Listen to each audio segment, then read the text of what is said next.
Which scenario expansion for a first time group of players is best to make them fall in love with the game among everything released? For Marvel Champions? So for me, what's going to make people fall in love with the game is that they play something that they really enjoy hero-wise. So, and Giuseppe, this is assuming you mean Marvel Champions. So I think with that, if you're into the Spider-Verse, hey Mac, how's it going, man? Yeah, that's good too. I think just whatever hero they want to play, let them play that hero. And I think in general, people like punching things in the face. It feels good, right? Protection doesn't always feel good until you get deeper in the game. I don't think justice really feels good. Maybe running ally heavy decks isn't bad. So if you have two other people, one person does the punching, one person does the ally running, I think that can work.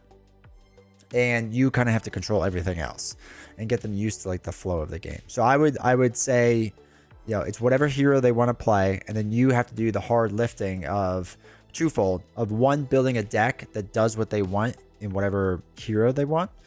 So if they're really into War Machine for whatever reason, gotta figure out like the aggression or leadership War Machine deck kind of thing. And then you yourself should be a hero that you are good with that can take care of all minions and threat, right? That should be your job. And just keep everything else in check so they can just focus on that. Call it really straightforward. Yeah. Aggression, especially early on, felt really good. Like just punch things hard and put more punching harder thing cards in there. So it was always the thing that felt good. And like leadership naturally makes sense to a lot of people if it's just ally heavy leadership, right? People get that. So you just run ally heavy decks. They'll kind of get that. You know what I mean? So that's how I would approach it. Every time I've taught the game, that's how I've approached it. I usually run Captain Marvel on a leadership or justice deck so I can control everything else because I have so much card draw. I have options to do like a bunch of small things on the table. And I usually play Claw first because Claw is pretty straightforward. He's not too hard. If you want to go easier, go Absorbing Man. Not hard.